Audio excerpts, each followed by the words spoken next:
Hello and welcome to Patriot Pats. My name is Lake Green, and today we are back. I'm so excited to bring you another segment of the Fall 1776 series, lecture series here on my channel, where we'll be discussing in depth every action, step by step, of the Fall 1776 campaign of the Revolutionary War. We'll take you from start to finish. The first episode was on the Battle of Brooklyn, and we'll end with the Battle of Princeton in early 1777 that concludes the campaign. Why do I do this? Because I think it's supplementary, even though we really focus on historical sites here. We're all things American history, and I really want to start doing more lecture series, especially for the Revolution, because they're so important. This time in American history, in my opinion, is the most important time in the history of our country, 1776, August through December. Had it not been for the heroism of Americans that were in the Continental Army, had it not been for the endurance, the effort, the perseverance, the determination, and also the luck or divine intervention, the hand of God, in my opinion, the American nation would have never existed. Any logical person that was alive in 1776 would say that there's no reason for the American army to have won or ever survived the 1776 campaign in the way they did. The British Army decimated us. They made us look like fools, and so many calamitous events happened. And it was nothing short of an absolute miracle that Washington was able to keep the army together. A ragged group of farmers, shopkeepers, and ordinary citizens stood toe-to-toe with the most powerful nation on the face of the earth for the first time in 1776, and yet somehow won. That, to me, is it's the hand of God. Not to get religious, but I'm truly convinced there's no other thing that could have kept the Continental Army and George Washington and the men, together and united throughout that campaign. For more information, I can only do so much in a 10-minute video, 15-minute lecture. Consult David McCulloch, 1776. Please, I'm going to say this every video I make for this series. If you want more information, buy this book, read this book. It is absolutely phenomenal. You will learn so much. It will tell you pretty much everything there is to know about the Fall 1776 campaign. Rest in peace, Mr. McCulloch. He died last month. What a great historian and phenomenal work. Please check that book out. Gotta buy that book. This video will be on the American Army's miraculous escape from Brooklyn. So on August 27th, only 2 days prior to this escape, the American Army was decimated at the Battle of Brooklyn. Thousands of almost 1,000 men were killed, wounded, or captured. It was horrible. And had it not been for the heroism of some Maryland men who sacrificed their lives almost like the Spartans at Thermopylae in ancient Greece, the American army would have been in even worse shape. But anyway, back to the point. The American army is now, after the Battle of Brooklyn, encircled in Brooklyn Heights, with their backs to the East River, which is a very fast-moving river that divides Brooklyn from Lower Manhattan. The Brooklyn Bridge is right in that neighborhood. And back then, there's no city. It's just a bunch of farmland and hills. And the Americans have a fortified position along the heights there. But they're backs to the water. There's some 7,000 men, or maybe a little less than that. A little less, more or less, maybe a little more, probably a little more, about more. And they're trapped in Brooklyn Heights, and they have nowhere to go. The British armies of tens of thousands of men has encircled around them. Every day they're digging trenches closer and closer in a siege-style action to try to just choke the Americans and suffocate them into submission. Really just push them into the sea with nowhere to go. And Washington has no choice but to retreat. But how? How? And we'll find out. So, August 29th, 1776, Continental Army is in a dangerous situation. Following the defeat in the Battle of Brooklyn just days prior, the remaining 9,000 men of Washington's army in Brooklyn were completely surrounded, bottled up around the area of modern-day Brooklyn Heights and the modern-day Brooklyn Promenade. The British were confident that the war would soon be finished. Their naval fleet, which was the largest in the world at the time and the most powerful, was anchored right there in New York Harbor. Any escape across water would be perilous. The British fleet, hundreds of warships, are right literally there staring down at the American lines, and there's almost no logical chance for the Americans to get out of this one. So any retreat during the day or otherwise at night would pretty much almost be suicidal for the Americans. British and Hessian troops begin to dig trenches closer and closer to the American lines, and so the Americans have no choice. Washington convenes a council of war that night, and his generals decide unanimously that there's only one option for them, and that's to retreat.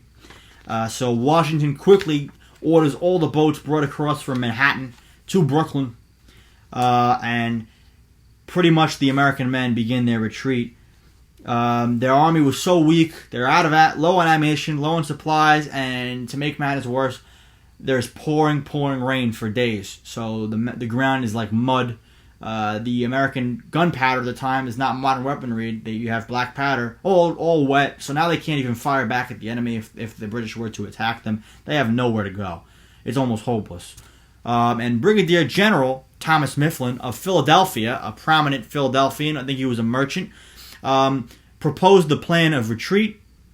The American works were so perilous, so he decided to volunteer his brigade to defend the works as a rear guard. So he said, put my Pennsylvanians in the trench lines, we'll kick up a lot of noise, light a lot of fires, and make it look like we're entrenching and preparing for an attack the next day, while everybody else gets right to the water and begins to retreat. And that's exactly what he did. So Washington kept the plan completely secret. Only high-ranking officers knew what was going on. The American troops, the rank and file, were basically told, form up at 7 p.m. We're preparing for a night attack on the enemy. And everybody was pretty much, what? A night attack? We don't have any powder. We can't even fire at them. What are we doing? Washington did not want any panic amongst the troops and wanted to make it completely secret. This could not have been accomplished without Colonel John Glover. Colonel John Glover was a fisherman by trade, a merchant by trade. He was from the town of Marblehead, Massachusetts. Unlike a lot of the other people in the Revolution, he wasn't wealthy. He wasn't an elite man. He was a blue-collar, hard-working, rough, tough dude. He was just your average Joe off the street fisherman from Marblehead, and he was commander of his regiment. And all these men were just ordinary, mostly either rope makers, cordwainers, mariners, or fishermen who were employed in maritime industry in Marblehead. And so this guy is going to prove to be invaluable to America. He's probably the most important citizen of the American Revolution that is pretty much unknown to this day. Not only would he mastermind this insanely miraculous retreat from Brooklyn, he's going to mastermind the crossing the Delaware River in a blizzard just a couple months later, and the retreat during the New Jersey campaign. So this guy is literally a savior to the American cause, John Glover. So him and his fishermen commandeer the boats, and they start loading up men and the artillery and supplies right around 11. So what happened is there was a lot of wind, and the East River already has a naturally fast current, but the wind was so fierce that night that the Americans could not get the boats across until 11 p.m.